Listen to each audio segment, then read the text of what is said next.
Welcome to another project here on Building Wisconsin. I'm Stuart Keith, and this week we're heading to downtown Milwaukee to follow the historic preservation of the Germania Building. So let's get started with Mark Klann from Cardinal Capital Management.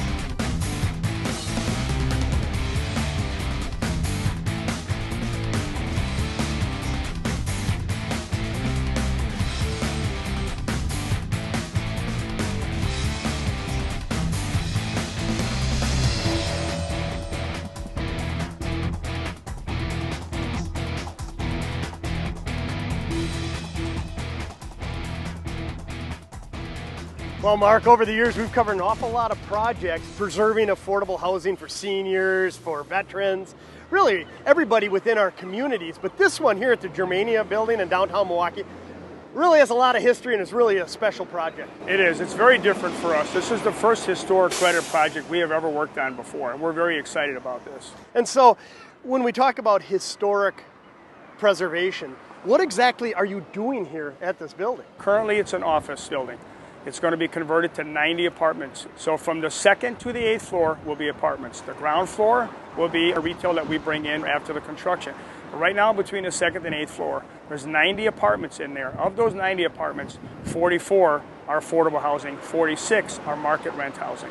And when you say affordable housing, that's different from low-income housing. It is. It's much different. What you're doing is you're lowering the rent.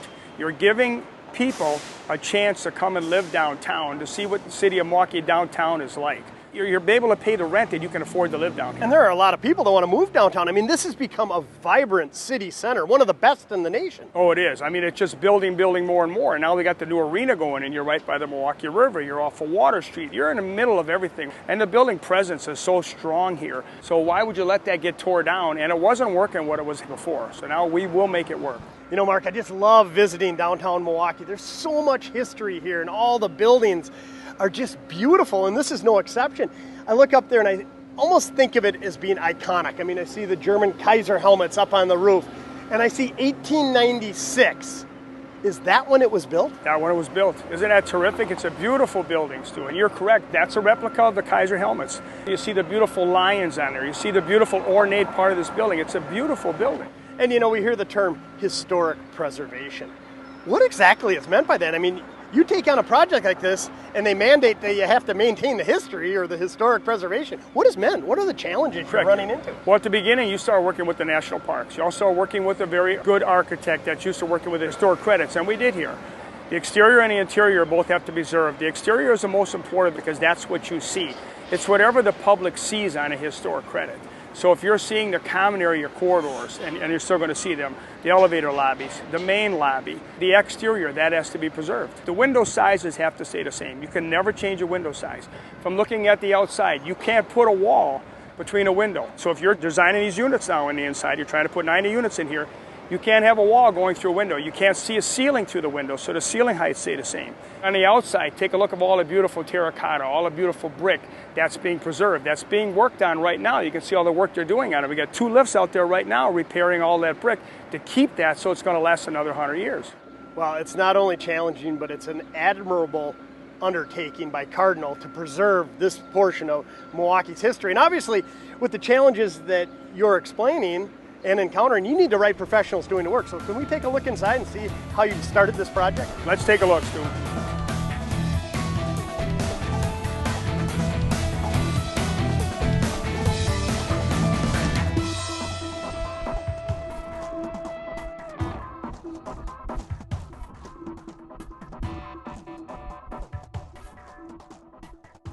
Here on the 5th floor, you can see pretty much what we're dealing with on this demolition.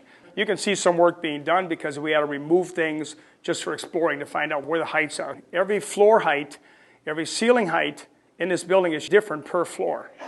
Really? Yes. And you mentioned earlier with the historic preservation, you have to restore it to its original state. So this is a drop ceiling. Are you going to have to tear out not only the drop ceiling, but all the mechanicals that I see up there? Everything's got to come out, Stu. Anything you see up there, any wiring, all the conduit, all the lightings, all the plumbing, everything has to come out. We have to take it back to the original size. When you see a floor that's demoed, it'll be completely gone right down to either the gypcrete or the original floor. Seems to me you want to start at ground zero, and so that you have an open floor plan that then you can build it new based on the plans. Correct. There's two reasons for that. One, because we're redesigning all the apartments in there. They don't work with the way the offices are laid out. But the second thing is you want to make sure you have your fire rating. So you don't want to leave anything in a wall that could have a shaft coming up from one floor to the next. You never want that. You have to make sure that all your floor levels are fire rated from floor to floor. Okay, I look around at some of these offices. They're really cut up, 1970s. Everybody's segmented into little, 6x8 cubicles, for lack of better. But it's all wood construction. That's all going to be gone. The new ones, what are they going to look like? Are they all going to be cookie cutter, or are there going to be different shapes and sizes? There's 18 different types of units in here. They're all different. And we did that for a reason, because we wanted them different sizes for different rent. We have everything as small to a 500 square foot, 1-bedroom, 1-bath unit, to a 1,300 square foot, 2-bedroom, 2-bath unit with a great views.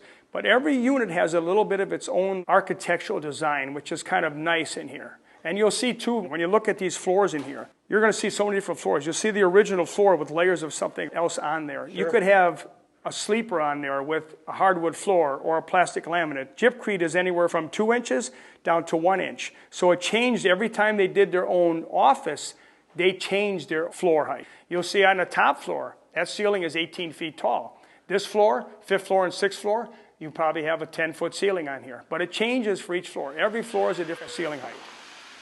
Holy cow, Mark, what a transformation. I had a hard time visualizing it down on the 5th floor, wondering, yeah, sure, you're going to gut it entirely, but this is a great example of what your crews are up to. What a difference. You can really see what we had to do. And you're seeing how the building is structured, how it's built, because you're seeing this exposed steel now. Is this steel unique, this architecture, this building technique unique for that era? Definitely. There was very few buildings built, as far as I know, this might only be the second building in the state of Wisconsin that was built with steel at that time.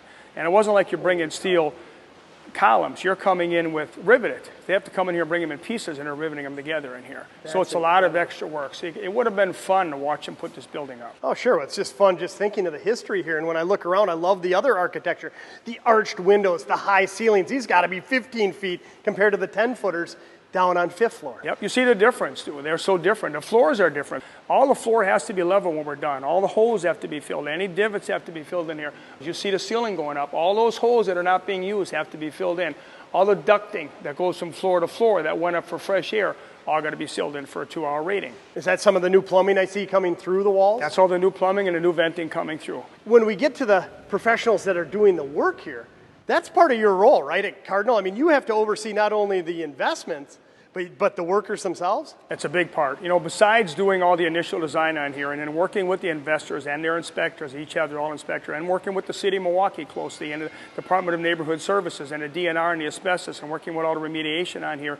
We're very careful on what we do here. So this project has its own safety director. Anybody working on this project has to go through our safety class. They're not allowed to work here unless they've been through it.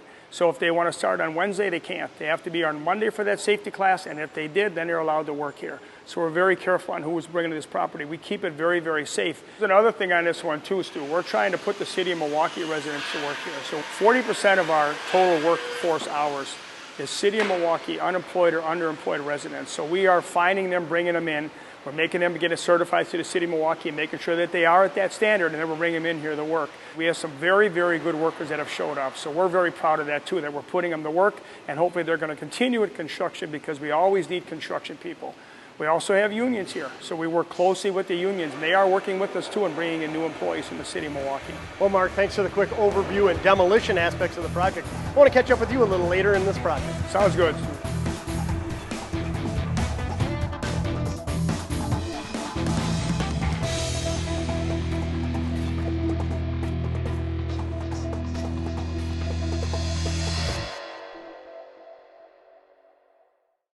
There is no better feeling than having a place you can call home. And at Cardinal Capital Management, we believe everyone should know how that feels. We believe when a home is safe and supportive, it helps form the foundation of our communities. At Cardinal Capital Management, we protect and preserve affordable housing for low and moderate income households and provide a place for many to call home. We provide supportive housing throughout Wisconsin, Iowa, and Arizona. And over the past few years, our preservation projects have been recognized for innovation, design, and beautification. Our award-winning properties include the United House, Veterans Manor, Highland Commons, Empowerment Village Lincoln, Empowerment Village National, and Water Tower View Apartments, just to name a few. But more important than any awards are the smiles we see every day when our residents have a place to call home. Cardinal Capital Management, delivering financial and social value. Building Wisconsin is made possible by the members of Plumbers 75, proudly serving their contractors and helping build Wisconsin for over 100 years.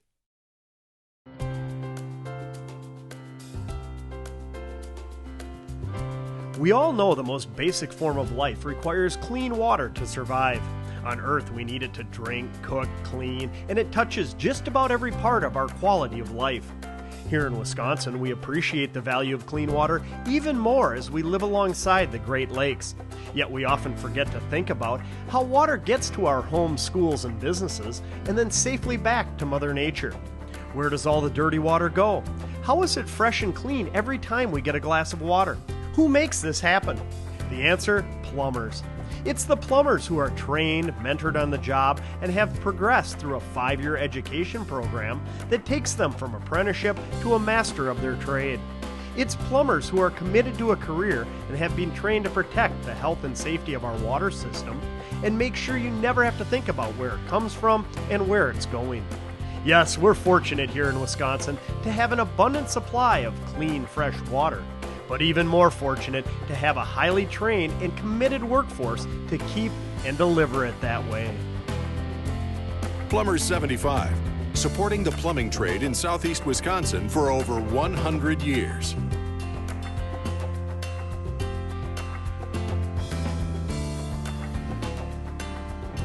In 1975, Alpine Plumbing began as a two-man shop in Brookfield, Wisconsin. Since that time, Alpine has grown into a full-service plumbing company with over 90 employees. Their project managers and highly skilled plumbers are experienced in the construction, remodel, and repair of residential, commercial, retail, industrial, and institutional structures. You've probably seen their work at such places as the Modern, Milwaukee School of Engineering, one at the North End, and residential homes throughout southeast Wisconsin. Alpine Plumbing and Plumbers 75, proud to be building Wisconsin.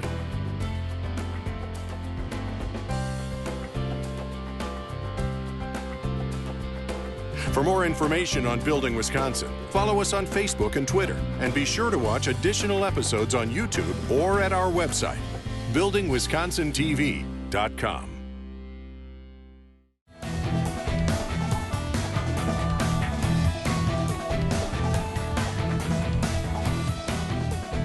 Welcome back to Building Wisconsin. I'm Stuart Keith, and so far in today's show, we've been learning more about the renovation going on at the Germania Building here in downtown Milwaukee. Now let's continue with Steve Breitlow from Plumbers 75.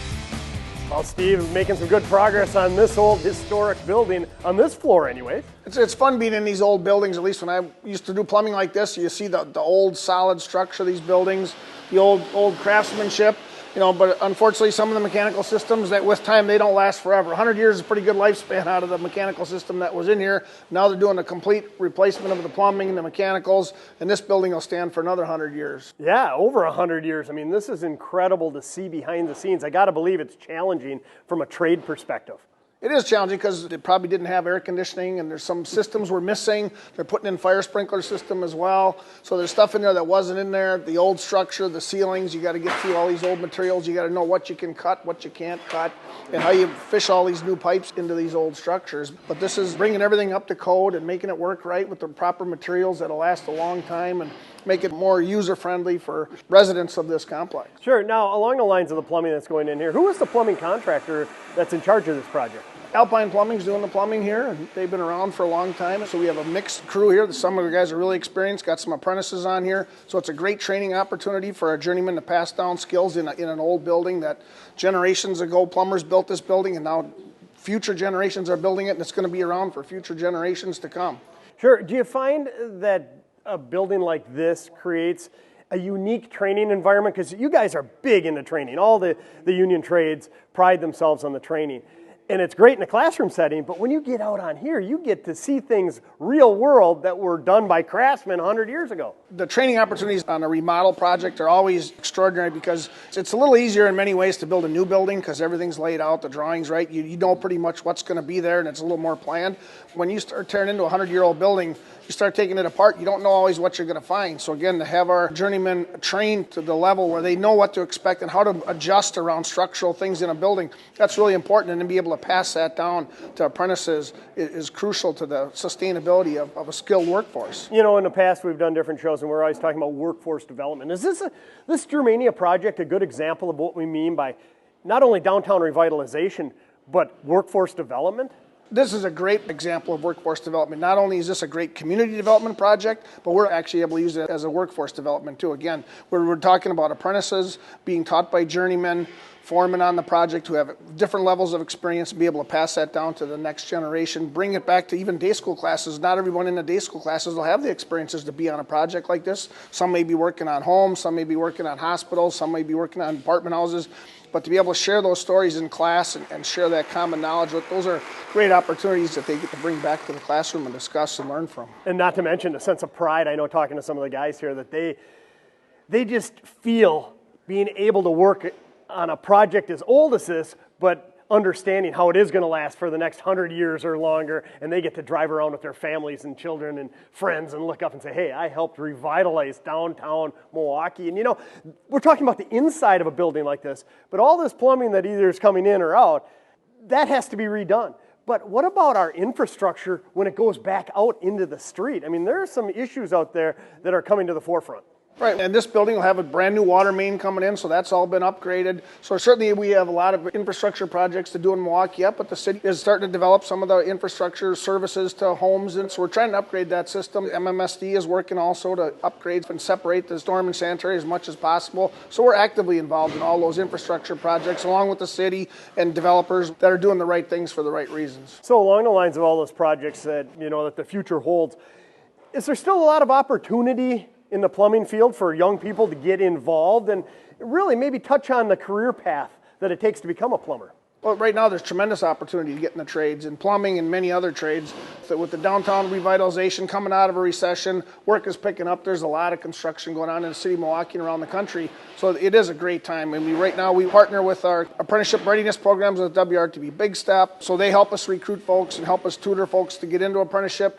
But a lot of it is we're looking for people who really want to do this. Like you said, you work in a building like this that's been here 100 years, and 20 years down the road, the guys that are working on this job are going to say, I remodeled that building. And that's a sense of pride that we're looking for people that really want to have that pride of accomplishment and actually seeing the work of their labor and then be able to share that with their family and be a part of the community forever. And you know, one thing I really like about the trades and when we're talking about plumbers is, yeah, it sounds like a long time to become a journeyman plumber. I mean, it's 5-year apprenticeship, but all along the way of that 5 years, I mean, from day one, you get out here and start gleaning knowledge from all the experienced plumbers that are here, and just think of working on a structure like this. I just think it would be just very enticing for a lot of young adults. Well, certainly this Germania building is the heritage of apprenticeship coming over from Europe. This is deep in generations of our culture in the building trades, is to be able to build buildings like this and now to renovate them into another several generations is incredible. And to have folks that get into this apprenticeship and be able to accomplish these things and learn on the job. 5 years seems like a long time, but it's more on the job than in school. So you come out of here debt-free, paid all the way through your schooling, and be able to build buildings like this you can be proud of for your lifetime. Sure. Well, it looks great. I can't wait until it's done. Appreciate you coming on and sharing some insights. Thanks, Stu.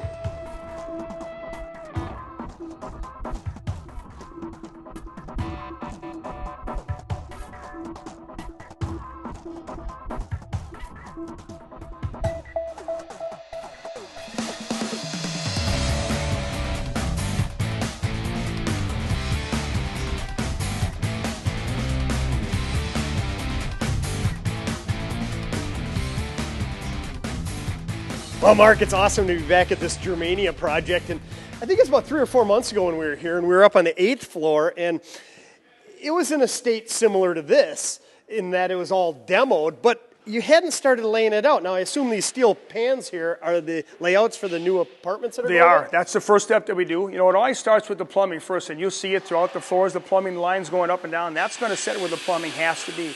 And in some cases, after we put the plumbing in, some of the things shift. The walls might shift a little bit. You still got to have your clearances for the toilets or everything else going in here, so you shift things. So after that's done, then the wall is all marked off like this, and we start putting in the pans for the studs to start going up. Wow, it's got to be challenging, especially in a 100-plus-year-old building, and it all comes back to modern-day plumbing that's replacing the old stuff. It does, and that's what you have to do. You have to make sure you're meeting all your code requirements. So, and we run with steel studs on here because of the sprinkler system. Just because your small height you're going to have for your ceilings on here, all the sprinklers are going through the studs. That's why the studs are all steel here. Okay, and you know, I love seeing a building at this stage, especially 100 years old. Is this the original flooring? That's the original tongue and groove Think flooring. of the history here with Yeah, that. it's beautiful. So it's in this particular part. It's mostly covered throughout most of the building, but in this particular floor, in this section, the remaining floor is still in place. Wow, that's awesome. And then along the lines of the historical components here, the old brick, and I assume that's going to be covered up, but it's still cool to see it at this stage. It is beautiful to see, and it's too bad we can't leave it exposed, but because of the energy code, we have to insulate that wall. So that wall will have insulated, and that'll be covered up. And along the lines of energy efficiency,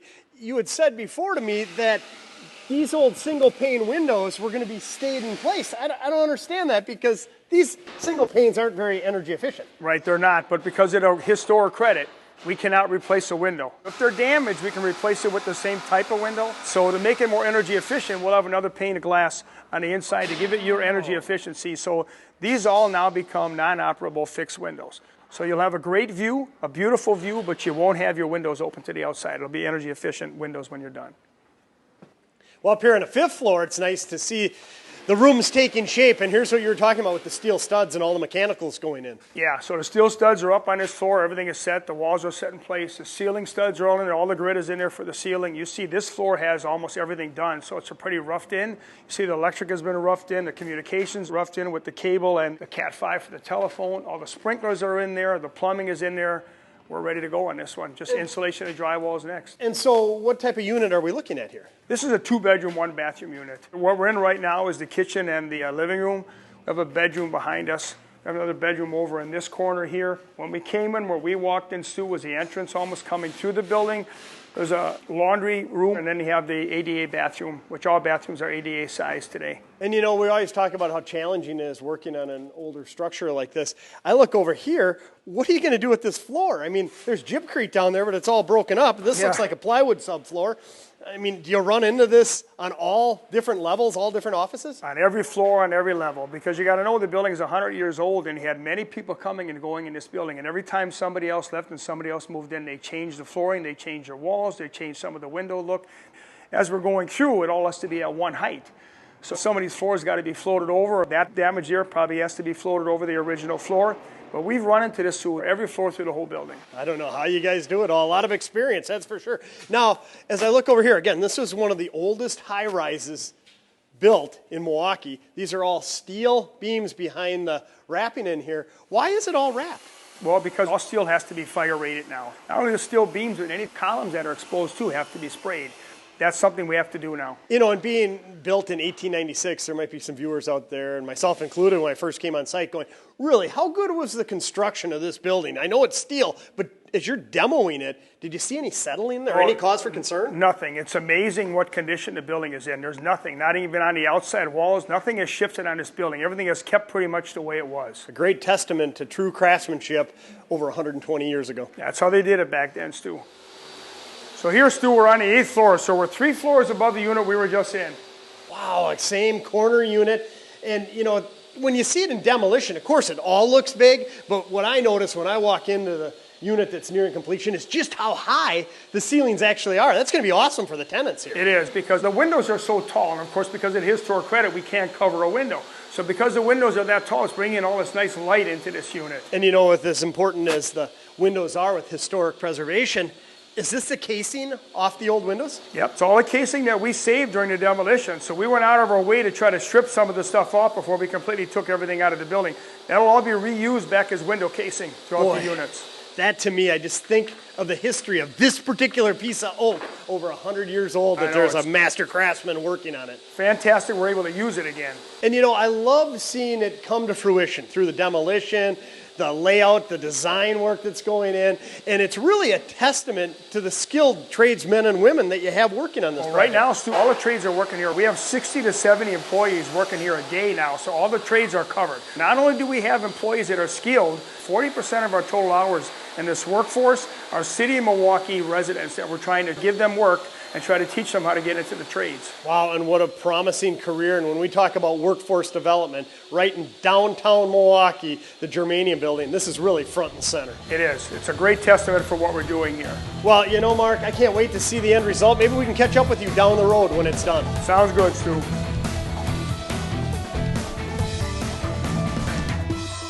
It's right there in the middle of things. We're talking 2 blocks from the City Hall. We're talking across the river from the theater district. Here's a part of Milwaukee. People would come from very far away to go and look at buildings like this and be part of this scene. We're talking a main road in and out of downtown Milwaukee. We have an extraordinary, unique building. So what happens if the building doesn't work? It just fits its lot completely. That's all it is. You expend an enormous amount of money to take down this 8-story wonder from 1896, the first skyscraper. You bring it down, and you end up with a very small triangular lot to do what? Whereas what it can be, it becomes one of the stops on anybody's walking tour of Milwaukee. And it becomes something that gives your downtown life and interest.